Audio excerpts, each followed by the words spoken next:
नमस्कार साथियों, आप सभी का हमारे डीएस के हिस्ट्री यूट्यूब चैनल पर हार्दिक स्वागत है। तो साथियों, आज की इस क्लास में यानी आज से हमारी क्या रिवीजन क्लास होंगी और इन रिवीजन क्लासों का उद्देश्य सिर्फ एक ही होगा, कम से कम समय में आपका टॉपिक कंप्लीट रिवाइज करवाना। तो आज का अपना टॉपिक कौन सा रहेगा? 1857 की क्रांति। तो हम यहाँ पर पॉइंट टू पॉइंट बात करेंगे, क्योंकि इधर उधर की बातें करेंगे तो टाइम ज़्यादा लगेगा। और मेरा उद्देश्य यही है, आप किसी भी एग्जाम की तैयारी कर रहे हो, जैसे 1857 की क्रांति है, इसे क्लास में करवाते समय कम से कम 3 घंटे का टाइम लगता है।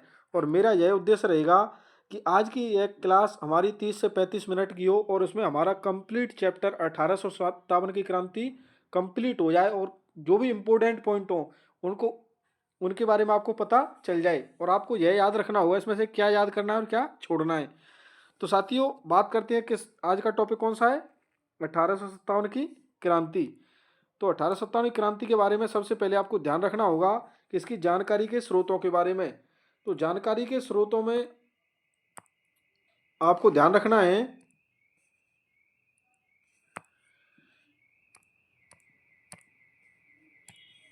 किसके बारे में?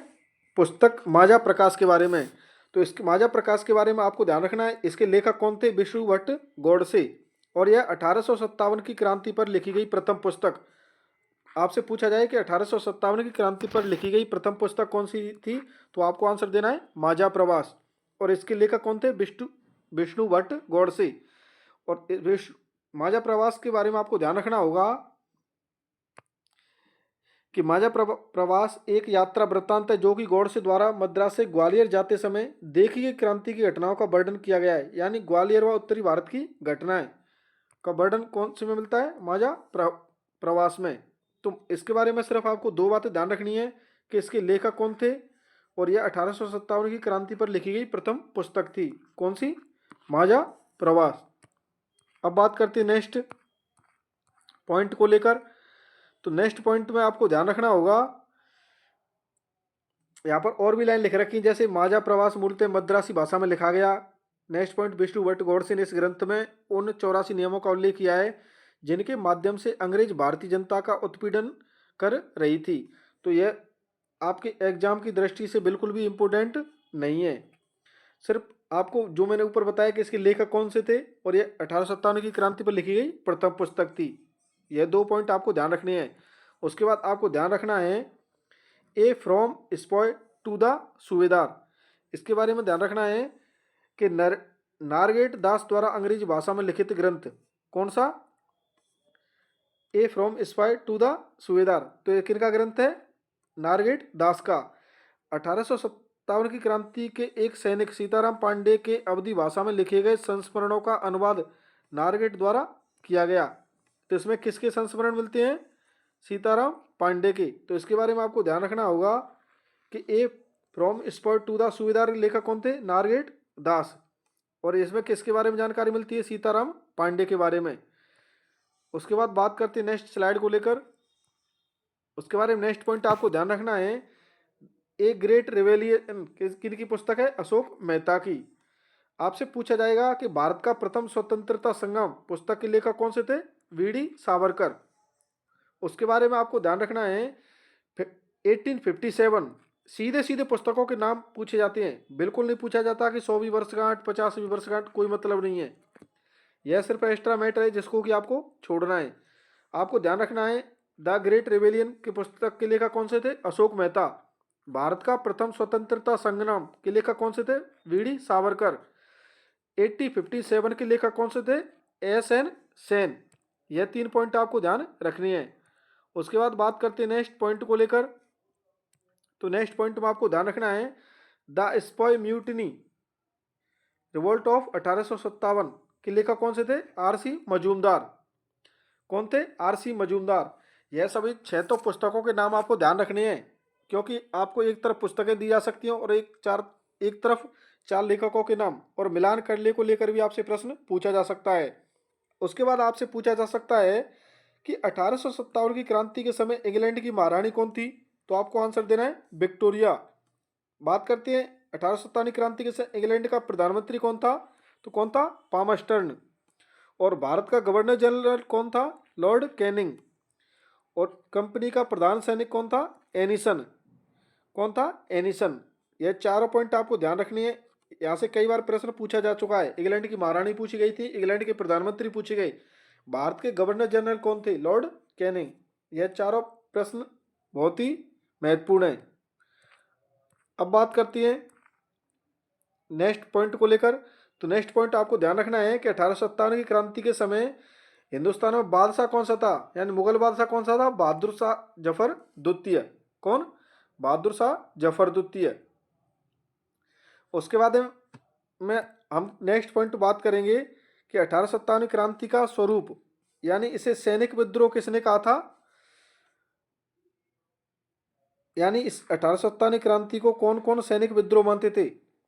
तो यूरोपीय इतिहासकार क्या मानते थे कि जो क्रांति हुई थी वह क्या था? सैनिक विद्रोह था।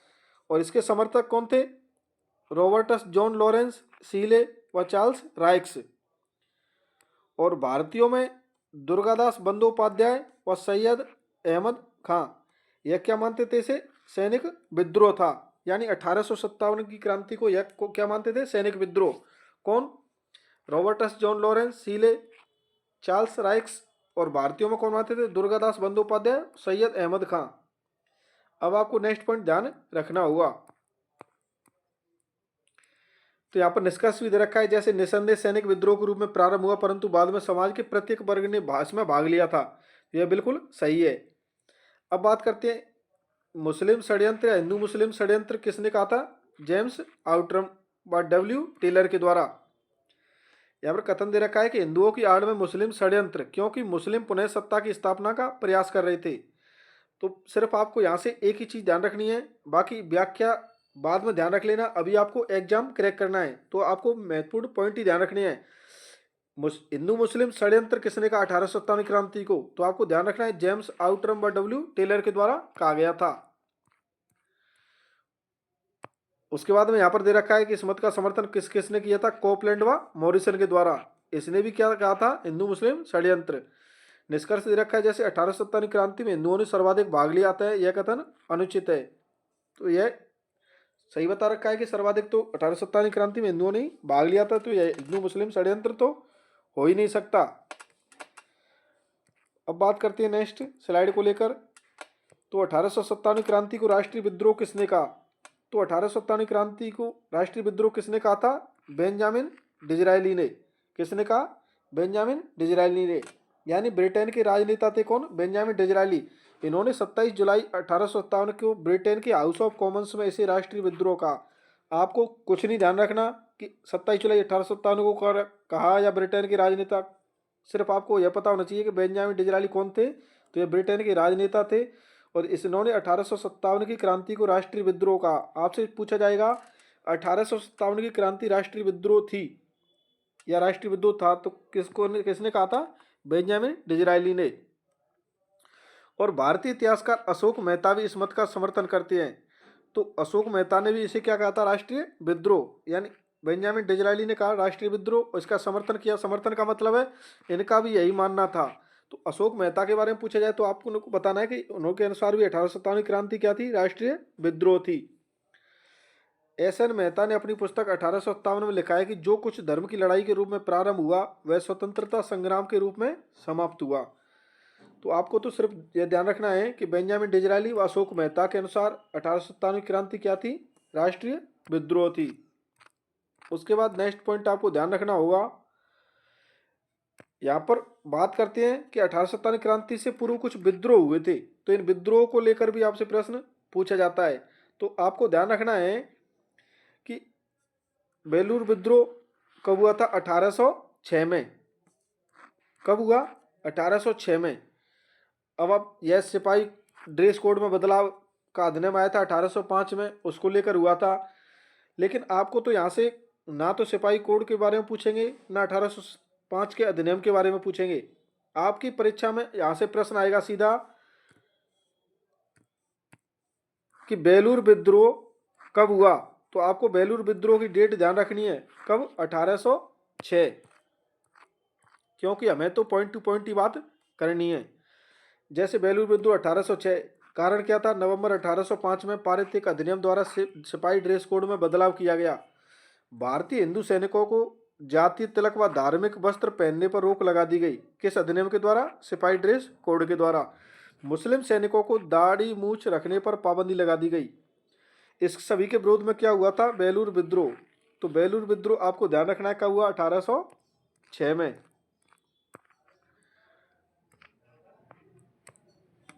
मद्रास रेजिमेंट के मेजर जॉन क्रेडेट ने आदेश पारित कर भारतीय सैनिकों को एक विशेष प्रकार की टोपी पहनने का आदेश दिया, जो कि यूरोपीय व ईसाई धर्म में परिवर्तित लोगों के द्वारा पहनी जाती थी। यानी अधिनियम के द्वारा उनके द्वारा एक टोपी दी गई थी कि इस टोपी को पहनिए। तो वह टोपी क्या थी? यूरोपीय व ईसाई धर्म में परिवर्तित लोगों के द्वारा पहनी जाती थी, ऐसी टोपी थी। तो विद्रोह कहाँ पर हुआ? 10 जुलाई 1806 को मद्रास तमिलनाडु की बेलूर छावनी में भारतीय सैनिकों ने इसके विरोध में विद्रोह कर दिया। 200 से अधिक ब्रिटिश सैनिकों को मार डाला। ब्रिटिश ईस्ट इंडिया कंपनी ने अकाल्टा या निकाल्टा से घुड़सवार सैनिकों और तोपखाने की सहायता से इस विद्रोह का दमन किया। बिल्कुल आपको कुछ भी ध्यान नहीं रखना है, मैंने आपसे पहले ही बता चुका हूँ कि आपको तो सिर्फ डेट ध्यान रखनी है कि बेलूर विद्रोह कब हुआ था? 1806 में। उसके अलावा ड्रेस कोड क्या था? जाति धर्म तिलक व धार्मिक वस्त्र को लेकर हुआ। मुस्लिमों की दाढ़ी मूछ रखना बंद कर दिया। यह एक माइंड में होना चाहिए। लेकिन एग्जाम में क्या आएगा? तो जो एग्जाम में आएगा उसे आप भले ही शॉर्ट नोट्स में भी लिख सकती हैं। यानी जब आप क्लास लेने बैठें तो साथ में वाइट कागज रखें और ऊपर टॉपिक का नाम लिखें। जैसे आज मैं टॉपिक करवा रहा हूँ 1857 की क्रांति, तो इस क्रांति में जो आपसे इम्पोर्टेंट बोल दूँ उसको तो आपको लिखना ही लिखना है। और उसके अलावा आपको पॉइंट देखना है, सुनना है, लेकिन लिखना नहीं है।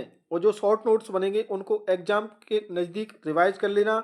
और मैं आपको भरोसा दिलाना चाहूँगा कि 80% प्लस रिजल्ट रहेगा अपना इसी क्लासों का, ऐसी ही क्लासों का। क्योंकि हम एग्जाम की दृष्टि से बात करेंगे, हम पॉइंट टू पॉइंट बात करेंगे, इधर उधर की फालतू बातें नहीं करेंगे। और यह तो आज एक अपनी डेमो क्लास है, इसके बाद हम रेगुलर एक वीडियो लेकर आएंगे। अगर आपका रेस्पॉन्स सही रहा, अगर आपने कंप्लीट क्लास देखी और आपने सपोर्ट किया और आपने आग्रह किया कि सर ऐसी क्लास है हमारे लिए, कंप्लीट भारतीय इतिहास की लेकर आइए, तो हम डेली 2-1 दिन बाद कंप्लीट एक चैप्टर की शॉर्ट क्लास लेकर आएंगे, जिसमें आपको इम्पोर्टेंट पॉइंट को हाईलाइट कर कर आपके शॉर्ट नोट्स बनवाने का काम करेंगे। तो साथियों, इस क्लास को हम दो उसमें बात करेंगे। आज ये आंदोलन कंप्लीट कर लेते हैं थोड़ा और। आज का एक भाग रहेगा और एक भाग अगली क्लास का रहेगा, क्योंकि यह एक छोटा वीडियो इसलिए बनाया जा रहा है जिससे आपका रेस्पॉन्स जान सकूं कि आप क्या चाहते हो। साथियों, बात करते हैं बैरकपुर विद्रोह के बारे में। तो बैरकपुर विद्रोह कब हुआ था? 1824 में। ये इम्पोर्टेंट है, लिख लेना। बैरकपुर विद्रोह 1824। नेट जेआरएफ जैसे एग्जाम में क्रम लगाने को लेकर प्रश्न सीधा सीधा पूछा जाता है। इसका बैरकपुर विद्रोह का कारण क्या था? तत्कालीन गवर्नर जनरल लॉर्ड हेमस्टन ने भारतीय सैनिकों को समुद्री मार्ग से बर्मा जाने का आदेश दिया। तो भारतीय सैनिकों ने क्या कर दिया? विद्रोह। बैरकपुर की 47वीं रेजिमेंट के सैनिकों ने जाने से इनकार कर विद्रोह कर दिया। यानी एक तो गवर्नर जनरल का नाम ध्यान रखना है। कौन था गवर्नर जनरल? समुद्री मार्ग से बर्मा जाने का आदेश दिया था किसके द्वारा? लॉर्ड हेमस्टन के द्वारा। तो भारतीय सैनिकों ने क्या कर दिया? विद्रोह। तो यहाँ पर सीधा ध्यान रखना है आपको बैरकपुर विद्रोह की डेट को लेकर। जब आपको डेट याद होगी तो यह तो नॉर्मली पता चल जाएगा कि भारतीयों को कहाँ भेजा जा रहा था? बर्मा। और भारतीयों ने बर्मा जाने का आदेश नहीं माना और उन्होंने क्या कर दिया? विद्रोह। बात करते हैं नेक्स्ट पॉइंट।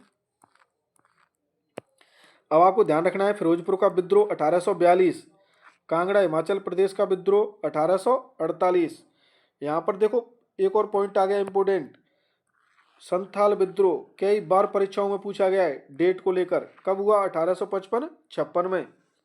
1857 की क्रांति से पूर्व प्रथम हिंसक जनजाति विद्रोह था, जो मुर्शिदाबाद से लेकर बिहार के भागलपुर व राजमहल की पहाड़ियों तक विस्तृत था। तो आपको पता चल गया कि संथाल विद्रोह कब हुआ? 1855-56 में। और कहाँ पर हुआ?